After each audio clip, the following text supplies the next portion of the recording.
Please get seated.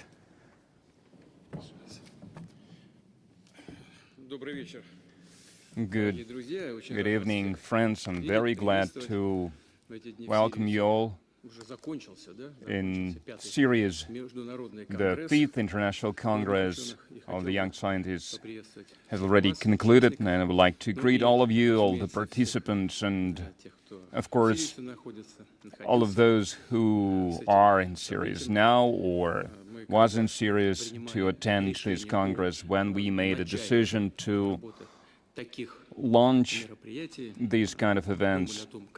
We thought how it should be organized, and of course we believed that such a Congress would be a serious event that will generate a lot of interest among the people that we plan to invite to this platform.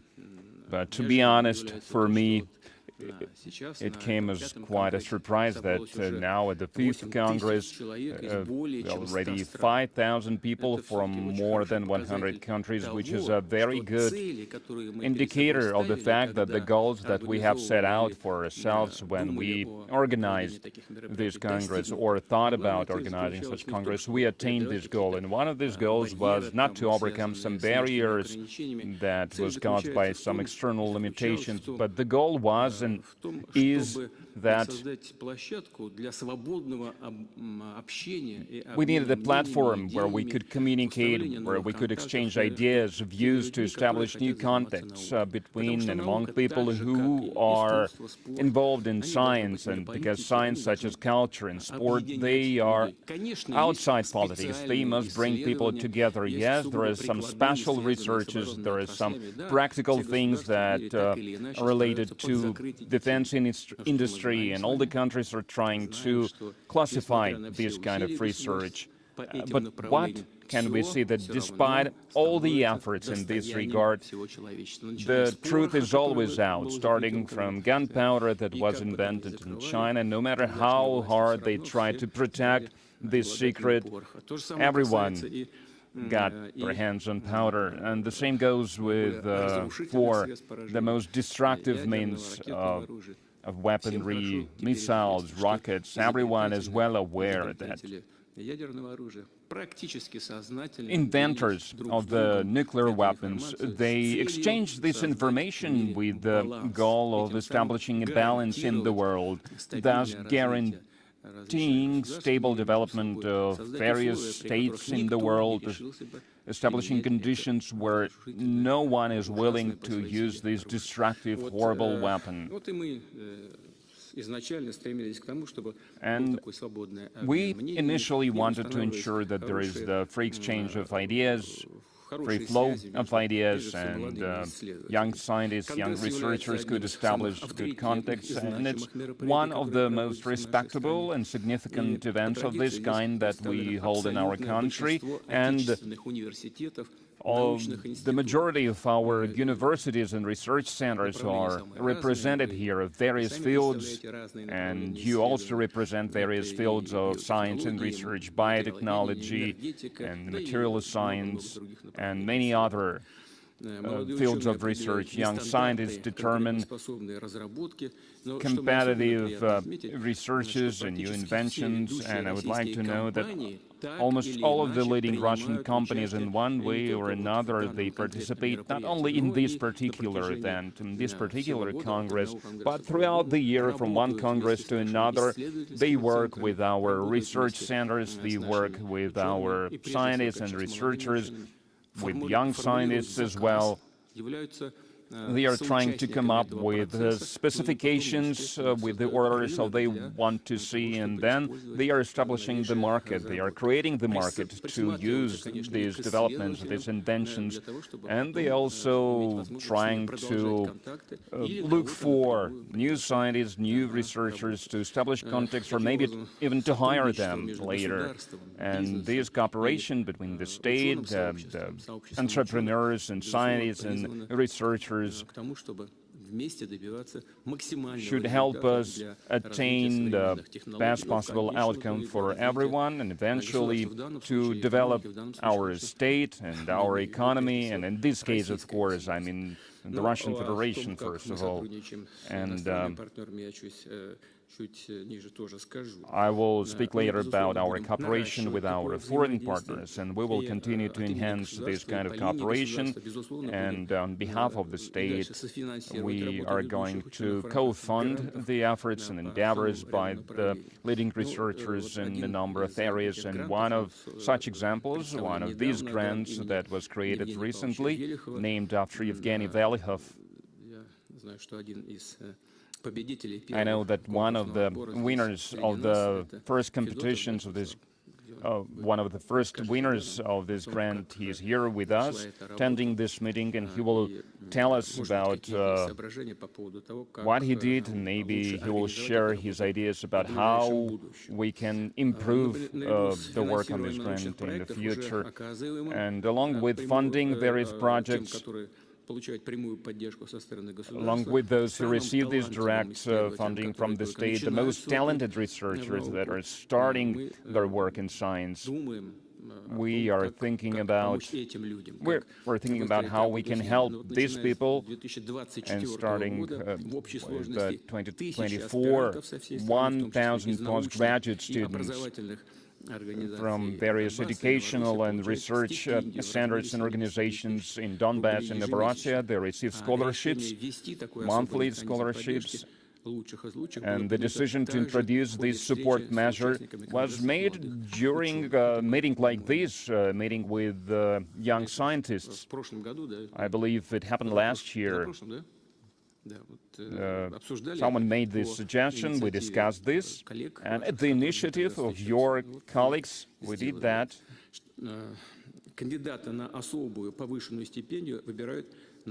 And their research leaders, they choose the best candidates to receive elevated scholarships, so it's not done by some administrators, it's done by your leaders, and we have here postgraduate students that receive these scholarships, and I hope that you can feel some degree of support at least. Even though it's clear that 75,000 rubles that's not a lot, but nevertheless, I also received a scholarship of 40 rubles in my student life, and I was delighted to have it. Of course, the life has changed, and the demands have changed, and the living costs have changed, but we hope that it supports you in some way at least, and we will do everything to ensure that this support continues and that you can feel this support, because you are the ones who start your careers as young researchers, young scientists. So I'm done with my opening remarks, and it is my pleasure to give the floor to you now. Здравствуйте, уважаемый Владимир Владимирович. Good evening, Mr. President. Alexander Smykov, Architecture University. I'm the director of the Development Department, and I'm also the head of the Heating Department. I'm part of the Coordinating Council on the matters of the youth in science and research centers. How is it called, your department? Department of Heating and Ventilation. Great, just great. I teach at the construction university. So heating and ventilation, it means throwing money into the air. Okay, just a joke. My apologies, go on. The Young Scientists Congress, for me personally, is an important matter because I just graduated my postgraduate program when I traveled to my first Congress, and now I'm a member of the Coordination Council, and I also have my own research lab at the university where I work, and I would like to share with you and with other people here the data that surprised me a lot. You mentioned the number of attendees, but a lot more, much more people wanted to travel. We received a lot of applications to travel to this Congress, more than 100 countries and their representatives to this Congress. And it is important for us. I will cite one example.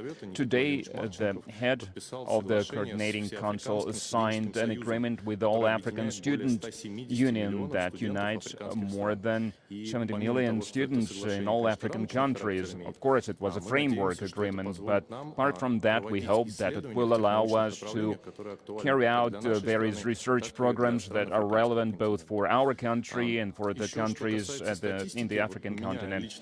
As for other data, every fifth candidate of sciences that is in his late 20s, they have, and every third PhD traveled to the Congress, so that's a lot. And an exhibition that we held there, it was already quite representative at the very first Congress, but even in comparison with the last year, 2024, we can see that there are many more business partners, something that you've mentioned. It's important for the scientists that entrepreneurs, they show their interest to the inventions, to the research that we make, and we have a chance to establish direct contact with entrepreneurs. And it's also important for the regions of Russia. I can cite one example, the Nizhny Novgorod region in 2021, the young scientist team that was just established, they traveled to the very first Congress, and now my colleagues, they are heading various departments and they are in charge of various grants allocation, and we work on a very ambitious project, flagship project for our region, IT campus of the international level, of the international scale. But this team was built at the very first Young Scientist Congress, and I would like to mention also a satellite event that is very important to me.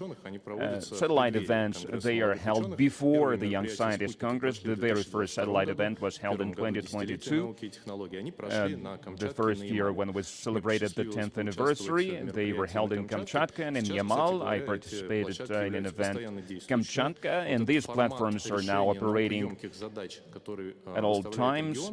And they work on resolving the tasks set out by the region, and with the support of the Education Ministry and Science Ministry of the Russian Federation. So they are going to these regions, traveling to these regions, and at least 3 satellite events are held per year, and they were held in Tula, in Anapa, and on Sakhalin. I visited 2 of them. I was moderating some of the sessions, these events, and I would like to conclude by saying that this is true. We can feel this unifying role of the Congress that it has, because apart from the business program, it includes the morning sporting program, for example, and the evening program that is not that sporting, that is not that healthy, but this informal kind of communication helps us build this interdepartmental cooperation, to establish this communication among the scientists. That is very important. Mr. President, we are so grateful for finding time every year to meet the young scientists. We can feel how important it is for you, and we are delighted to have the support. You mentioned 2 very important things, at least to me. You spoke about forming teams, and in the first case, you spoke about your team. You said it was built at the Young Scientists Congress, and this is a good thing. This is great. It means that we are actually seeing the parallel goals being achieved at the same time. These events help us do that, help achieve all these adjacent goals.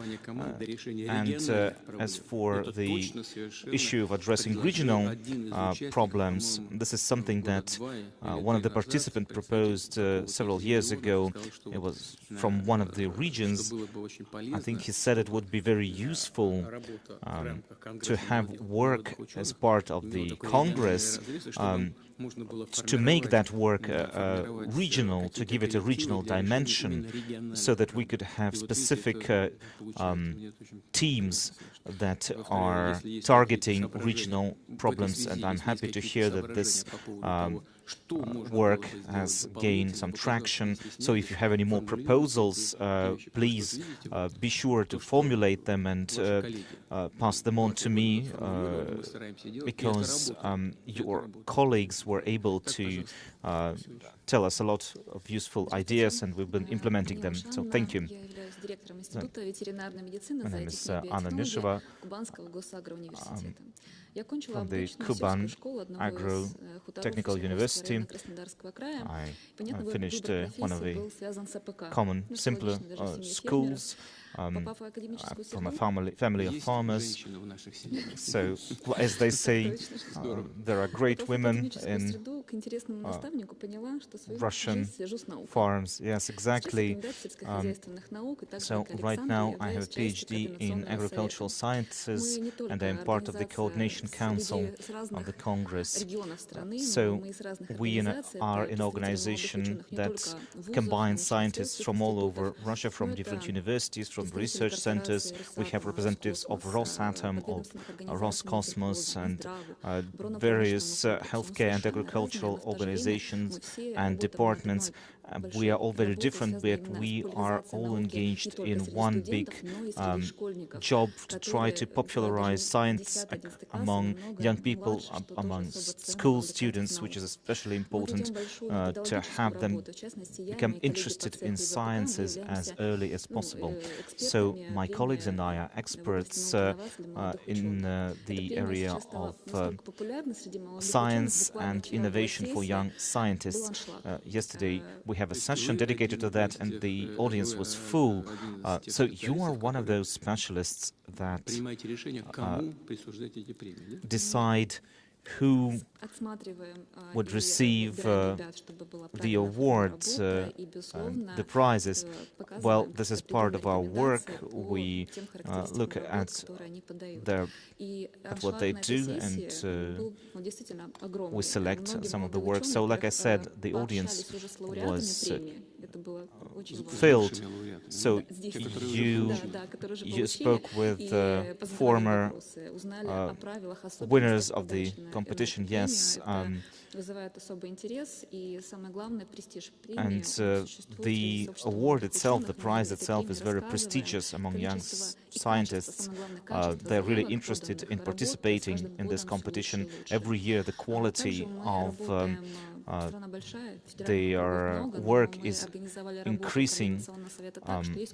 So the work is organized of the Congress, of our Coordination Council, is organized in such a way that we have different teams, different specialists working on different regions of Russia and on different sectors. We're exchanging experience, and at the Congress and at our meeting of young scientists, we have an opportunity to discuss things, to share experience, and most importantly to create multidisciplinary projects. So an expert in physics could speak to a chemist, a specialist in chemistry, or someone in IT to talk to someone in biology, and so this is really important to have this interconnection. Together with our colleagues, we have created an interactive map of all of our scientific communities based on the Science ID Pro platform. So we have over 100 councils of young scientists across Russia. These are not just dots on the map, these are actual real people engaged in very interesting work. And for myself and on behalf of all the colleagues of my region, thank you so much for investing so much into this Congress, into its work. And of course, thank you to the head of our Coordination Council, who's been helping us out a lot. So Andrei is one of the authors of the idea of the Congress itself. I always remember his contribution, and thank you so much for bringing that up as well.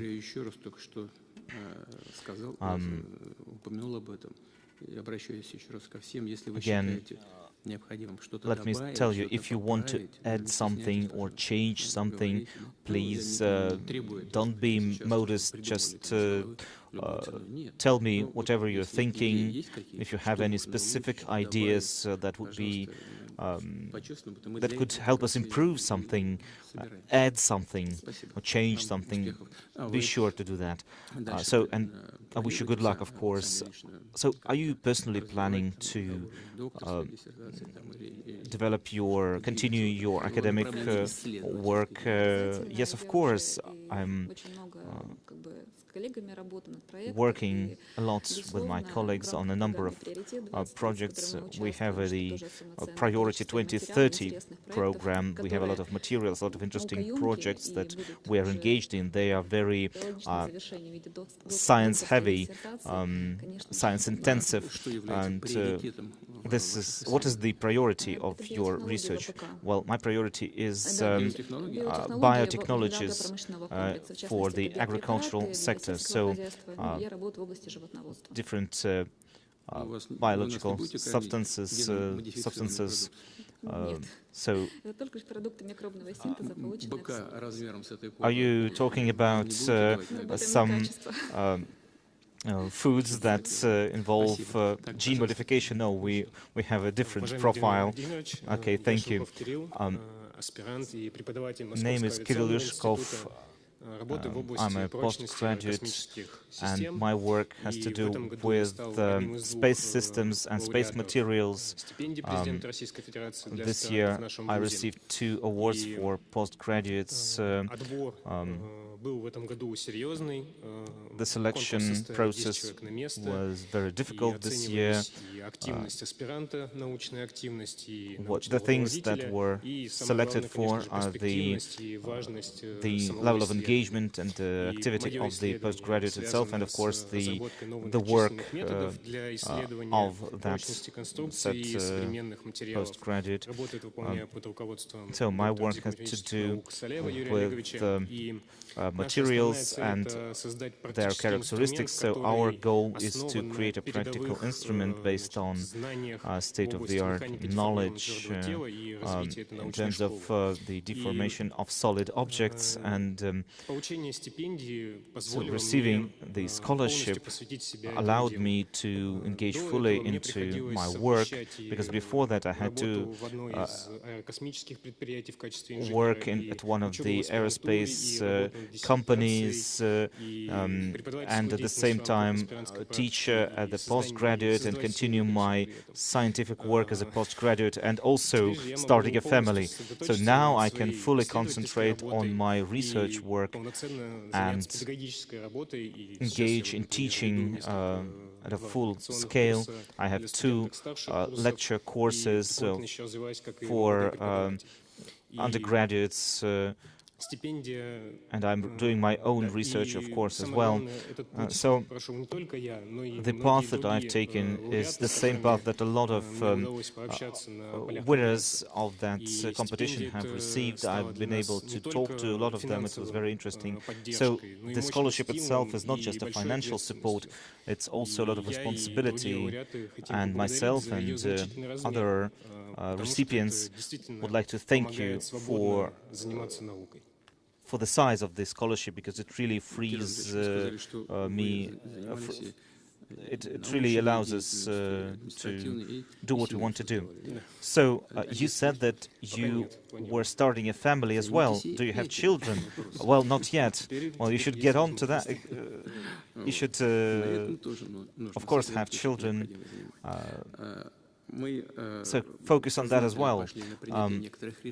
So the decisions that we made were very deliberate. Some of that had to do with reducing the number of postgraduates, especially among young researchers, and this was a deliberate thing to do that we did, because we wanted a person to treat becoming a postgraduate and starting that postgraduate research not as just a natural continuation of his studies, but I want it to be a deliberate decision for each individual person. Want people who are consciously making that choice to become a scientist, to do research work. And I believe that overall we've been successful at that, because the number of very young postgraduates, it has decreased in general, but the number of postgraduates at the age of about 35, it has increased. I believe that these people, older people, are making a more conscious choice. These people have chosen the path of science, the path of research, so the program is working. Can you feel that from your point of view? Yes, of course, exactly. Every day now I have the time, the opportunity to do my research, to do my work, and this will help us implement it in the to find practical applications for it as quickly as possible. So you're working on materials, yes, on instruments that help us analyze materials. So we have the framework for that work. It is still a legacy of the Soviet Union. It had to do with defense industries back then. I'm talking, of course, about the different materials, special materials that were used for building various ships and our nuclear cruisers, nuclear vessels. These materials have very special properties because there's a lot of pressure underwater, and these materials have to withstand it, and there are many other things to consider as well. So these are special materials that are used in rocket building. So we have a lot of experience. We have very good educational base, academic base, and but of course keeping it up requires a lot of work, and I'd like to sincerely wish you luck and success in your work. Thank you so much. Mr. President, my name is Alexander Barulin. I work in the Moscow Physics and Physics Technical University. I used to work abroad before working on optics and photonics, and with experience I was able to choose very interesting line of research that has to do with photonics. I received the mega grant for young scientists, and so my project is being carried out within the university itself. So thank you so much for the program. It helps me develop my ideas and then implement them based on experience I received abroad. And so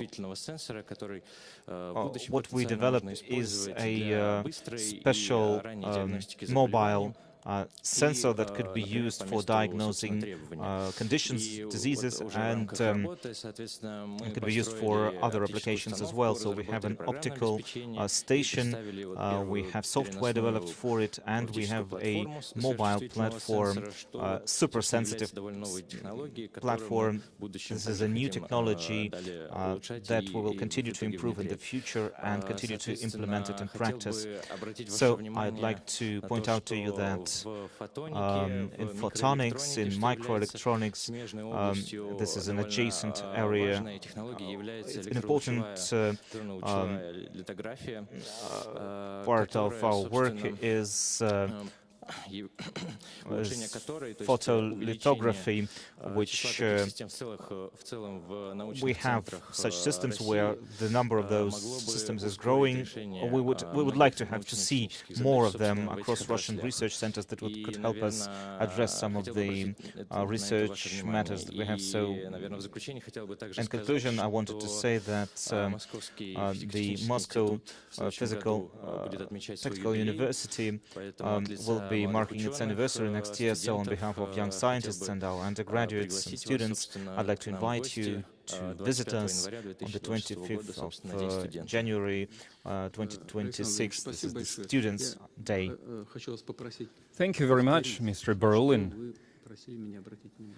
Please, could you say it again that you wanted to draw my attention to? This photolithography, what is that?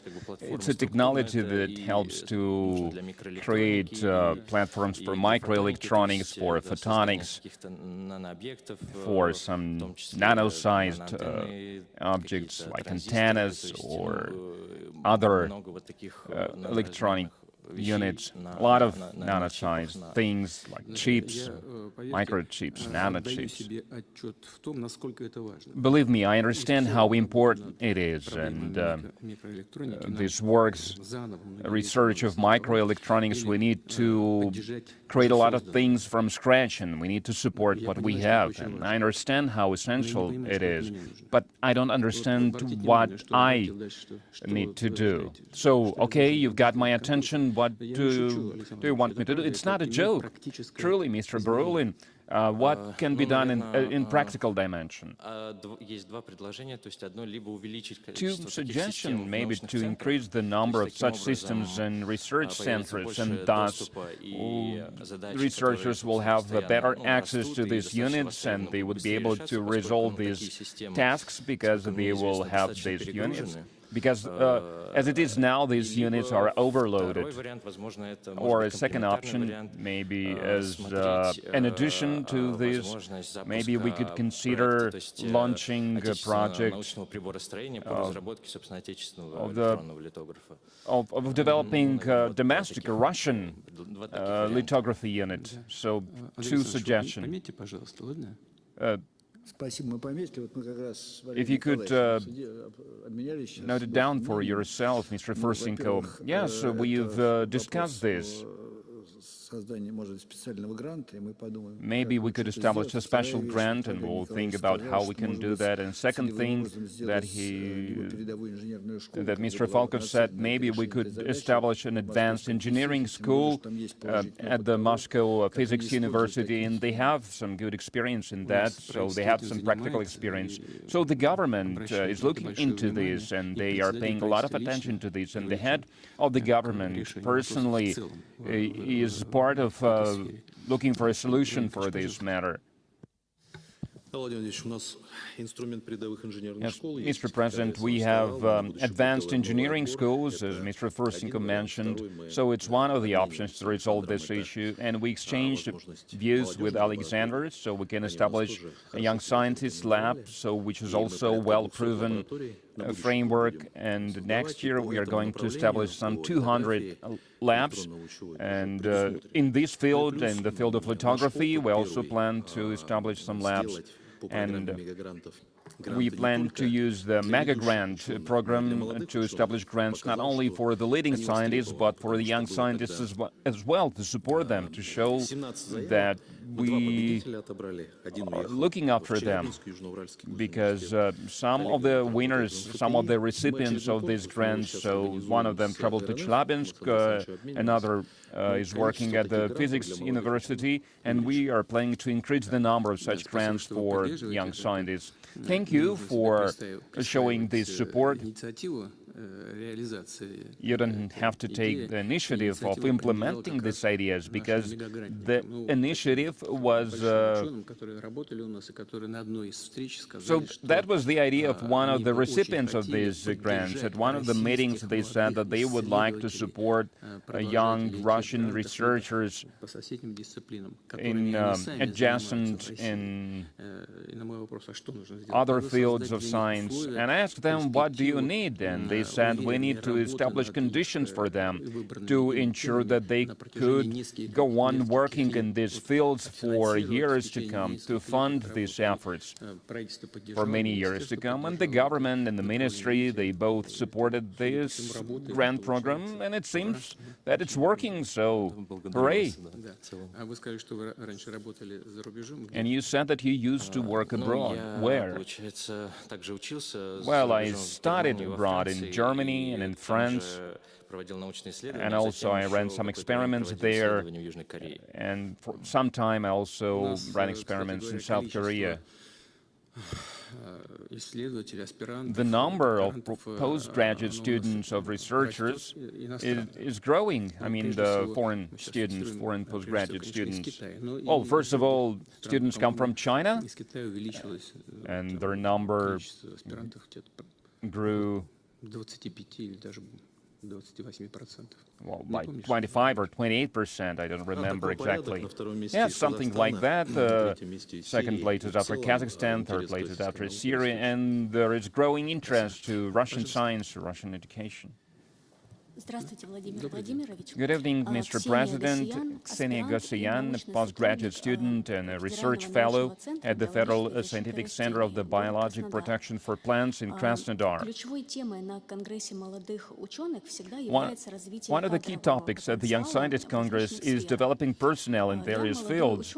I'm a young scientist who works in the agrarian field, and I would like to draw your attention to the fact that among the youth, there are some stereotypes about the agrarian science, that it's not prestigious, it's not interesting to work there. And I would like to cite my own example to tell you, using my own example, that the modern contemporary agrarian science is a rapidly growing field, interdisciplinary field, and there one can truly accomplish a lot. My research is related to the methods of using various devices to control the disease among the wheat crops. It allows us to look for pathogens, for fungi that contaminate the wheat crop, and it helps us to make necessary diagnosis at the early stage where these things are not visible, and we can already then diagnose this disease and to try to protect the crops. And we can use biological means to protect the plants, to protect the crops, which is very important to ensure that the product that we get from these crops is environmentally friendly, and it's also healthy, and it's important for the soil. It's an interdisciplinary research effort, and one needs engineering solutions, and one needs to be knowledgeable in the field of biology, to know pathogens, and in other fields as well. And this research was supported by the grants from the Russian Science Fund and the Cuban Science Fund, and we were the recipients of the award of the Russian Federation that was given to us for developing this tool of monitoring. And we also entered the competition for the young scientists and young postgraduate students. But what is truly inspiring for us is that we have business partners, which is a showing sign that these methods are in demand and people really need something like this. That's why I would like to give a piece of advice to younger students to enter the agrarian research field, because there are some grants, there is some support means for younger scientists in this field, and I'm grateful for this. You mentioned that there are some stereotypes, that the agrarian science is something that is not interesting, not prestigious enough. frankly speaking, it comes as a surprise to me, because it seems that recently we've managed to overcome this kind of stereotype. This is true, there are a lot of programs, and for example, under the national program for the food security, there is a program to develop personnel for the agrarian industrial sector, and they are trying to attract a lot of younger specialists in a lot of universities and a lot of research centers. And I can cite our center as an example. We are actively working on attempts to educate personnel. And we start with the school students, then with college students and postgraduate students. So there are programs in this regard, but the fact that these programs exist does not mean that they are in high demand. So we haven't overcome this stereotype yet, but I hope it's a matter of time. Nevertheless, you mentioned that you have an industrial partner. It means that it's going forward, it's moving forward. Who is this partner? It's a Neuronica company. We've been working together on our devices, diagnostic devices, and we hope to make this monitoring process completely automated, to make sure it's convenient and easy to use for anyone, not only for a researcher or a scientist to be able to recreate this kind of research, but also for those specialists that work in farms could use this. Of course, I will direct attention of the Agriculture Minister to what you have said, but of course she is interested to in all these matters. But when we speak if something is prestigious or not, it's a matter of promoting something, of ensuring that we are developing it in the way to make sure that it is interesting for younger people. As for the support and grants from the fund, I believe largely, I don't remember how many persons exactly, I believe by 40% at least, the Russian Science Fund grants, they aim to support younger researchers. I mean, researchers under 39 years of age. Yes, if we look at the fund, then 70% of the recipients are younger than 39.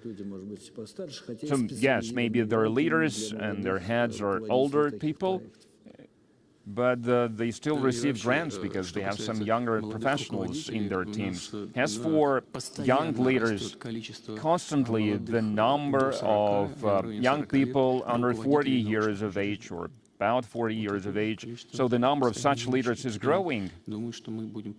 And I think we will continue with this policy. We will continue to uphold this trend in working with the personnel in this vital area. Anyone else? Good evening, Mr. President. If I may, I will continue. My name is Pavel Radko, postgraduate student of the Tomsk University and a recipient of the Presidential Scholarship for Postgraduate Students. I will start by saying that we really feel your support, especially in Tomsk, so thank you very much for this. And in the Tomsk Polytechnical University, in our lab, we work on renewable sources of energy and ways to accumulate energy and all the necessary devices for this. Russia is a large country, and we have a lot of isolated and remote areas from the energy point of view, but they need a stable power supply, nevertheless, and large systems that include large cities. They have a lot of power lines, they have a lot of generators, and if something gets broken, something is off the line, then there is always some backup capacities, and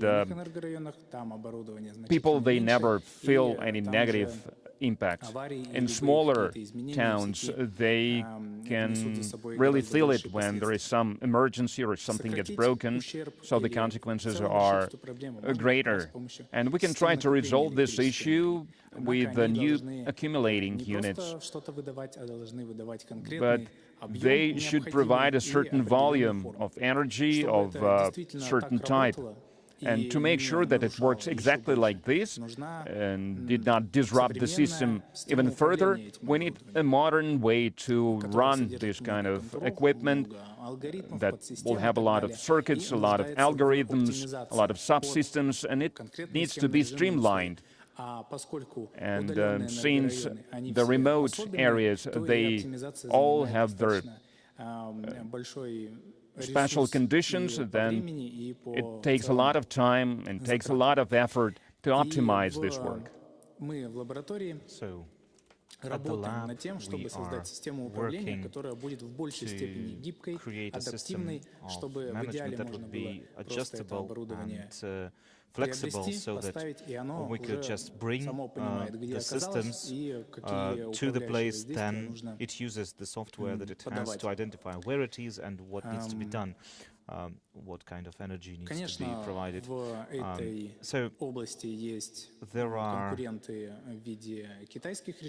Chinese solutions that we compete with in this sector, but when something changes radically,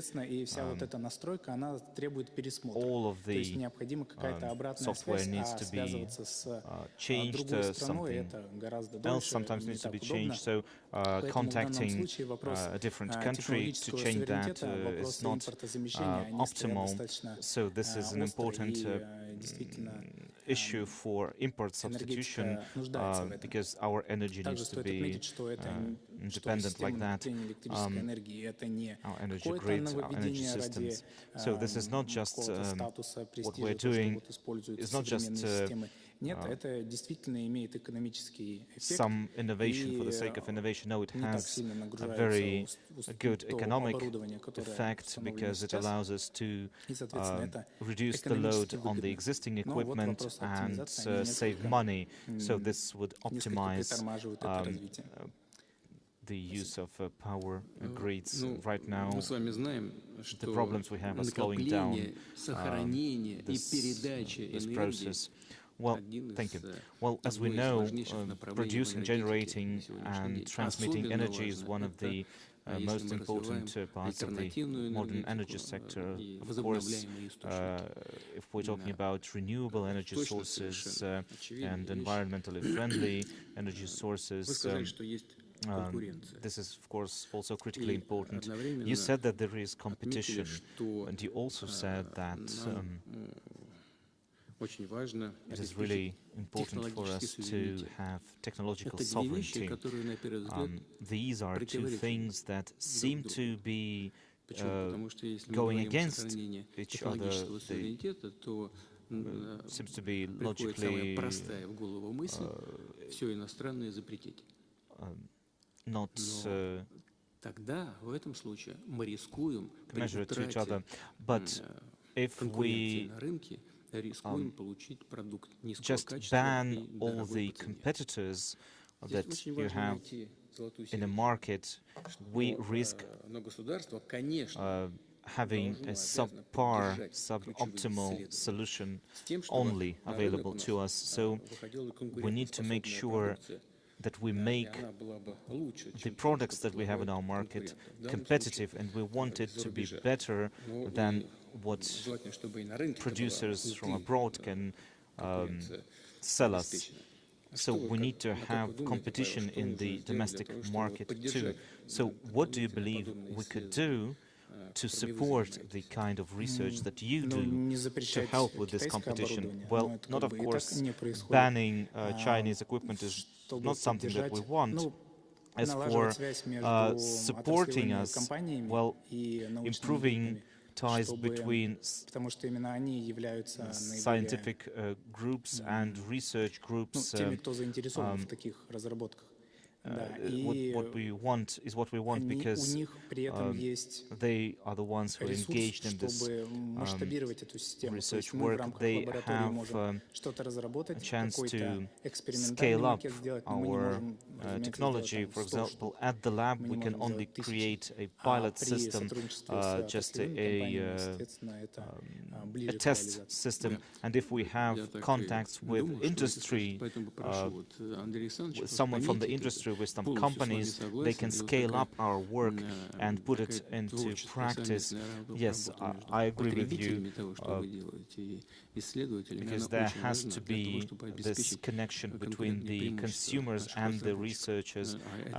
This is important for ensuring that there is competitiveness in the market for your kinds of products.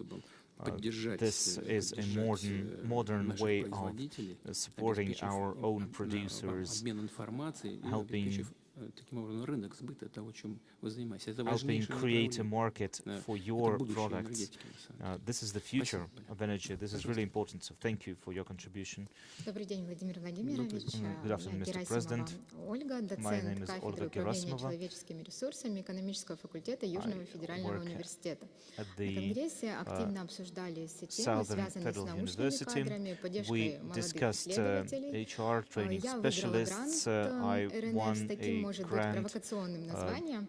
Влияет ли счастье на академическую карьеру молодых which специалистов? has the name Does Счастье. Happiness Счастье. Affect the career Но of под этим названием скрываются на самом деле academic важные задачи. Выявить, workers какие and факторы students? благополучия So являются критическими we для того, tried to чтобы молодые identify люди factors выбирали that науку и оставались в ней. Кто ensure that young счастливый people молодой choose ученый? science Это and человек, stay in который, science. So горит what своим makes a делом, young занимается любимым scientist делом, это happy? научными So we исследованиями. want a Он scientist полон to be энтузиазма, engaged in his work, to be энергии. enthusiastic, Но to be в interested in нашем his исследовании work. мы And опрашивали of course, in аспирантов, our и в глубине research, интервью у we нас были опрос. had interviews Аспиранты with называли и проблемы. postgraduates.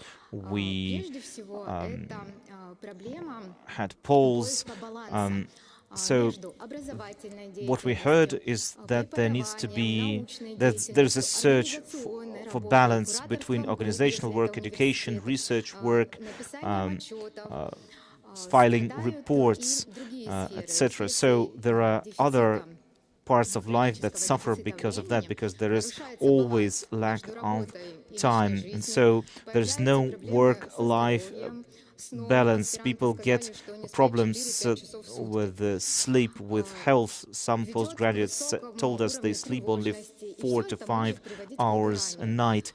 And so there's a lot of anxiety. People are burning out, and young people are leaving this scientific work, research work. They feel unhappy. And as we all know, a happy person is a more productive person.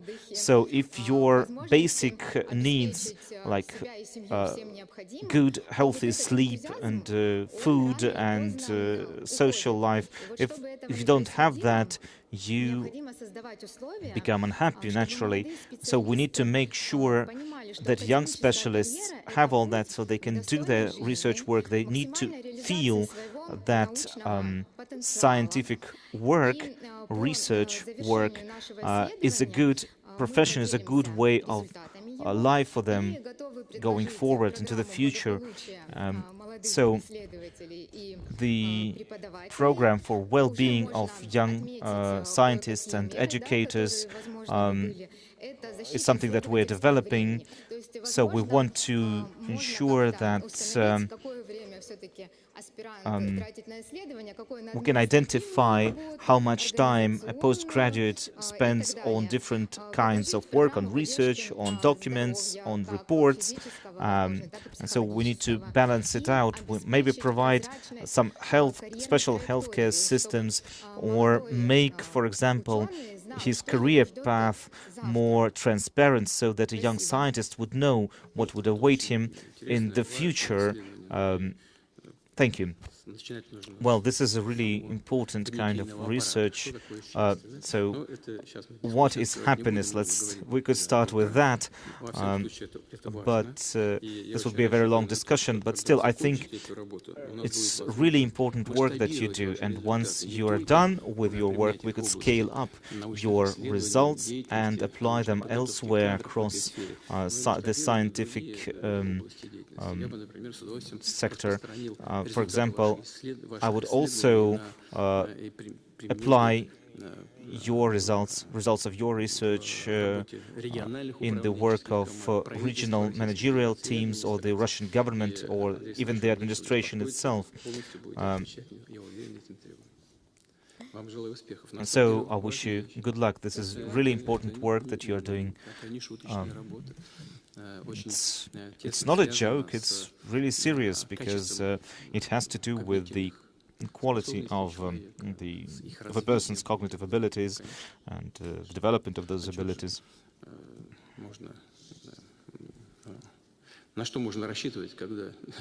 So, what can you expect from a person who is dissatisfied with everything or is not really satisfied with his life? So, what do we do to make a person happy? It's not just about raising salaries. There is, like you said, a whole spectrum of things that needs to be done to make a person happy. So wish you good luck in your research. So, shall we wrap it up? Do you have any other proposals to what we should do in our work?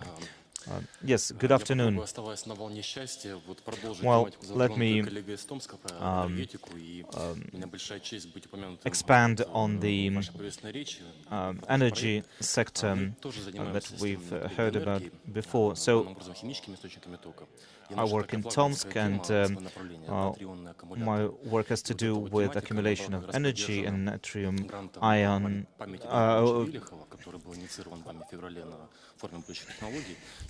So we're working on batteries and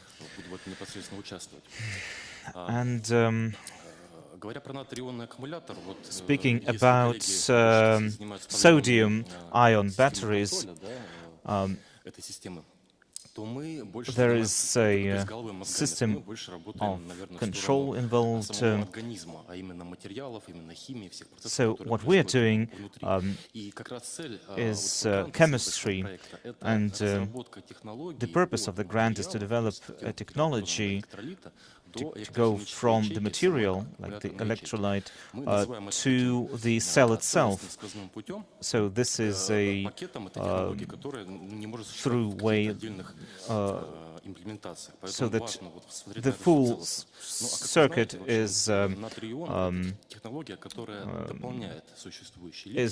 should be in place. So sodium-ion technology is a technology for batteries where energy capacity is not as important, but what is important is reliability, and it needs to be economically optimal. So what we're doing this in the Krasnodar region, the applications that we have are, for example, systems for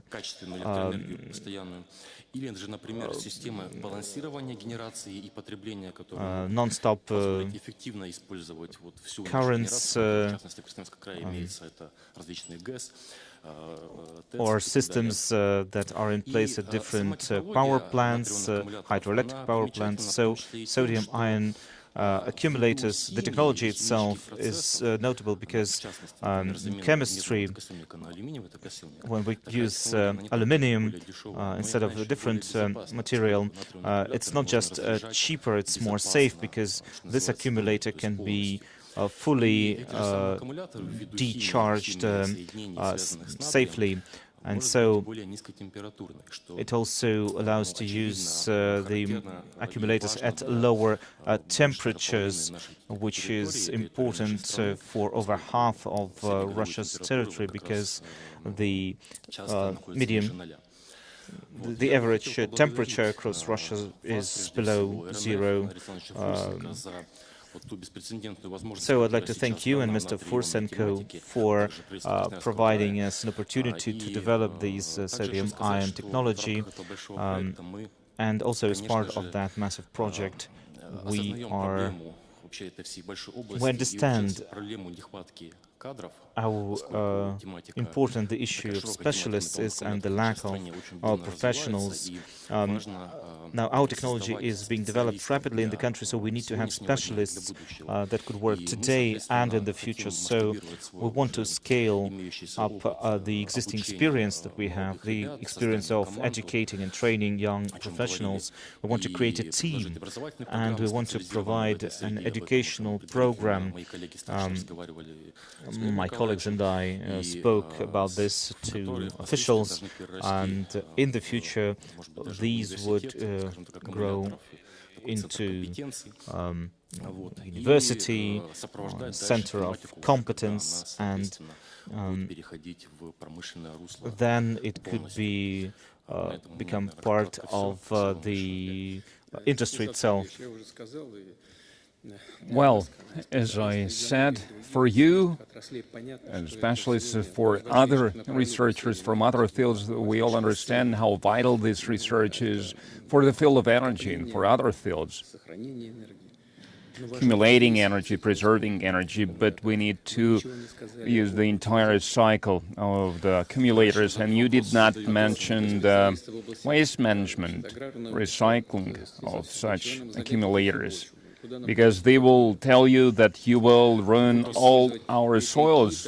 Where are you going to, how are you going to recycle them? Because we can use waves, we can use solar energy, we can use whatever.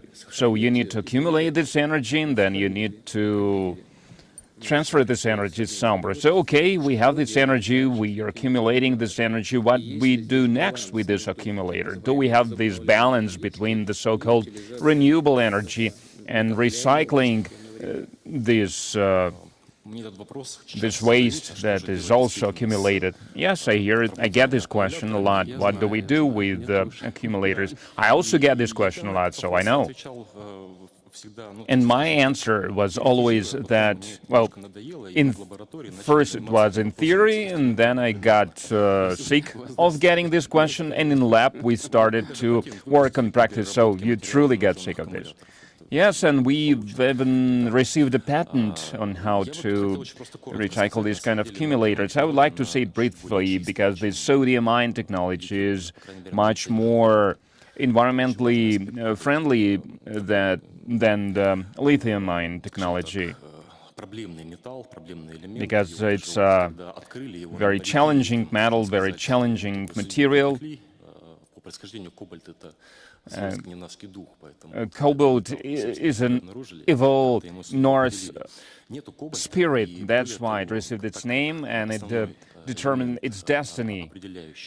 And since we have sodium, not lithium, that is working as the main element in a battery, so you don't need to extract it. So recycling process is much easier. So number of chemical elements inside such a battery, such an accumulator, is the number of such elements is smaller, so it's easier to recycle, it's easier to manage. So if we speak about the full cycle, then we need to suggest management recycling technology right away. Yes, it will depend on the material, exact material that we are going to use, and there is this connection, of course, when we develop, when we research a new material, when we work on the practical part of its implementation. We also work on how we can recycle this material, and we've even received a patent for recycling it. It is essential, because when we make a decision of what direction we use, what material we use, lithium or sodium or anything, then we need to explain every part of its life cycle. It's vital. Thank you. Thank you.